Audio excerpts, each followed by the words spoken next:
اگر تم تہجد کی نماز نہیں پڑھ سکتے نا تو اس ٹائم صرف تھوڑی دیر کے لیے اٹھ جایا کرو اور پڑھا کرو لا الہ الا اللہ وحدہ لا شریک لہ لہ الملک و لہ الحمد وہو علی کل شیء قدیر، کیونکہ وہ وقت بہت عظیم ہوتا ہے، سحر کا وقت۔ اور ایک بات بتاؤں، خدا نہ کسی چیز کو بھی نہیں چھوڑتا، یہ بات ہمیشہ یاد رکھنا۔ خدا کے ہاں جو گیو اینڈ ٹیک کا معاملہ ہے نا وہ بہت فاسٹ ہے۔ آپ تہجد پڑھنا شروع کرو، پھر دیکھو آپ کی زندگی کیسے بدلتی ہے۔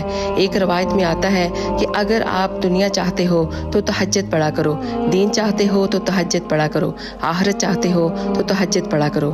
حدیث قدسی ہے، پروردگار عالم فرماتا ہے کہ اے ملائکہ، جب میرا بندہ رات کی نیند کی حالت میں میرے لیے کھڑا ہوتا ہے اور اس کی ٹھوری اس کے سینے سے ٹکراتی ہے، گواہ رہنا میں نے اسے وہ سب دے دیا جو وہ چاہتا ہے۔